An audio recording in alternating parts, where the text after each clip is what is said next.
हर बार की इसकी यही नौटंकी है जब से शादी हुई है। अरे बहनों में इतना ही प्यार था तो शादी करने की जरूरत ही क्या थी। जब मायके से आती है बहन भी साथ लगी आ जाती है।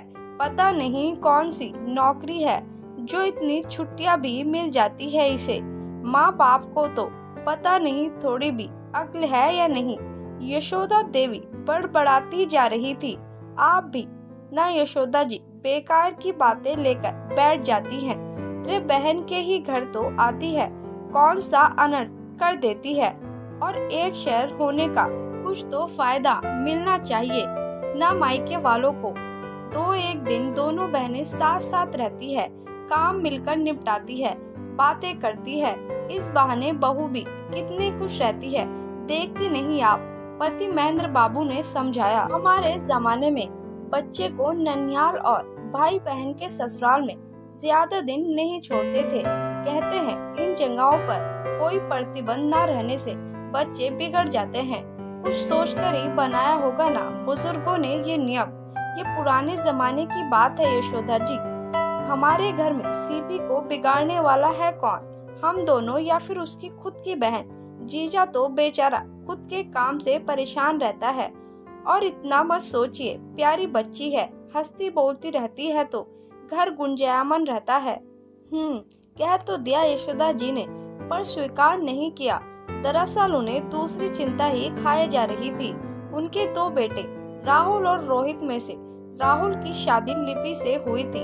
रोहित भी शादी लायक था, वो दूसरे शहर में नौकरी करता था। शादी में यशोदा जी की पारखी नजर को ऐसा लग गया था कि रोहित बहू की छोटी बहन सीपी को पसंद करने लगा है। साथ ही भाभी का वो तो भक्त था। तभी से माँ की हिलती हुई सत्ता का डर और दम बीच में आ गया था कि बेटा अपनी मनमानी कैसे कर सकता है। उसके लिए तो लड़की चुनने का अधिकार उनका है। और तभी से वो सीपी से खार खाए बैठी थी। बिना कोई गलती किए वो बेचारी लड़की गुनाहगार बन चुकी थी और उसकी हर बात यशोदा जी को नागवार गुजरने लगी थी, जबकि वो उनकी भरपूर इज्जत करती थी। और वो जब भी बहन के साथ आती घर का माहौल खुशनुमा हो जाता था। पर यशोदा के दिमाग में तो अलग ही खिचड़ी पक रही थी। तो भला उन्हें कैसे सुहाती सीपी। बहू सीपी की पढ़ाई भी पूरी हो गई है, अब तो नौकरी पर भी लग गई है। शादी ब्याह का कब तक सोच रहे हैं तुम्हारे घर वाले। एक दिन पूछ ही लिया यशोदा जी ने बहू से, मम्मी जी करना तो चाह रहे हैं, ढूंढ भी रहे हैं। अब तक सीपी नौकरी की तैयारी में लगी थी, अब तो नौकरी भी लग गई है। तो मम्मी पापा जल्दी ही उसकी शादी कर देना चाहते हैं, आप भी सुझाइएगा कोई अच्छा लड़का हो नजर में। लिपि ने जवाब दिया, हाँ सही है, जरूर देखूंगी। अच्छी लड़की है तुम्हारी बहन। सच पूछो तो मैंने तो देख भी लिया था उसके लिए लड़का, और तय भी कर लिया था। मम्मी जी और कौन सा लड़का देख लिया था? अरे अपना ही था, पर हमारे खानदान में एक कुल की दो बहनों का बहू बनना सूट नहीं करता, मतलब नहीं फलता। दोनों में से किसी न किसी की जान चली जाती है। 2-3 बार ऐसा हो चुका है। दोनों में से कोई न कोई बहन, तुम समझ रही हो ना बहू। और वो मूवी आई थी ना, देखा था तुमने, हम आपके हैं कौन, बिल्कुल उसी तरह। और इसीलिए ऐसा करना तो दूर, मैं तो सोच भी नहीं सकती। वरना तुम्हारी बहन मेरे घर आती तो मुझसे ज्यादा खुश और कौन होता भला। यशोदा जी ने अपनी तरकश का सबसे शक्तिशाली तीर छोड़ ही दिया। उन्होंने देखा लिपि थोड़ी गंभीर हो गई। उन्हें पता था कि जब उन्होंने बात जान की कह दी है तो सोचना तो पड़ेगा ही, अपनी ना सही बहन की जान ही सही। अगले हफ्ते रोहित आने वाला था। कुछ दिन की छुट्टियों में यशोदा जी ने देखा जिस दिन रोहित आने वाला था उससे एक दिन पहले ही सीपी अपने घर चली गई। मतलब उसका तीर निशाने पर लगा था। बेटा रोहित, मैं क्या कह रही थी कि राहुल की शादी करके तो मैं निश्चित हो गई।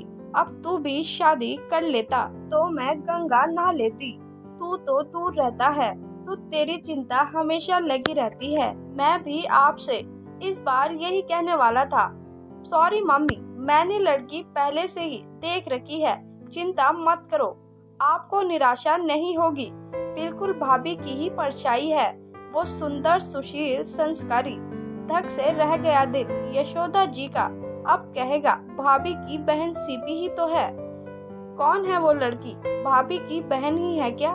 मुझे तो शुरू से ही पता था कि ऐसा ही कुछ होने वाला है, पर कान खोलकर सुन तो मैंने बहू को भी बता दिया है। ऐसे रिश्ते में जान का खतरा है।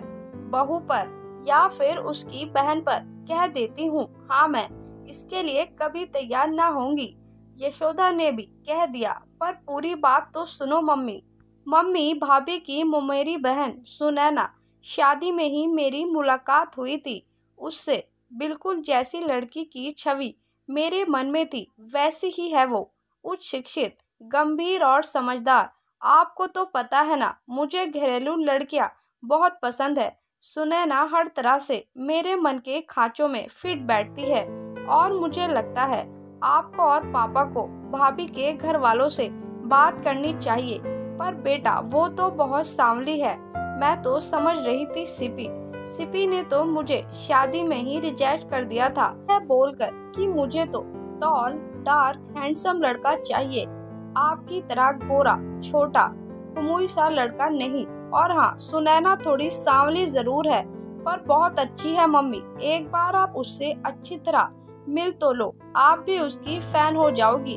रोहित ने अपनी तरफ इशारा करके मुस्कुराते हुए कहा, इससे अच्छी तो सिपी थी, गोरी, चिट्टी और सुंदर सी, नौकरी पेशा भी, साथ ही सुनैना का परिवार भी तो बहू की तरह समृद्ध नहीं है।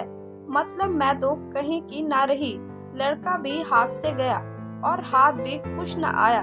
फिर अपने आप से बातें करती यशोदा जी को देखकर महेंद्र जी पूछ बैठे, भाग्यवान, ये तो बता दो, हमारे परिवार का ये नियम तो आज तक ना मुझे किसी ने बताया, ना मैंने किसी से सुना। फिर तुम्हें कहाँ से ये सब पता चल गया भला? आकाशवाणी हुई थी। कहते हैं ना, शोभे गए छब्बे बनने, दूबे बनकर आए। वही हुआ मेरे साथ, समझे आप? अब मुझे परेशान मत कीजिए, झुंझुलाती हुई यशोदा जी ने कहा, जो अपने बनाए जाल में फंस नहीं जकड़ चुकी थी। और 30 साल साथ गुजर चुके महेंद्र जी पत्नी की मनोदशा समझकर मन ही मन मुस्कुरा रहे थे। दोस्तों, आपको कहानी कैसी लगी कमेंट बॉक्स में जरूर बताएं और इसी तरह की और कहानियां देखने के लिए मेरे चैनल को सब्सक्राइब करें। धन्यवाद दोस्तों।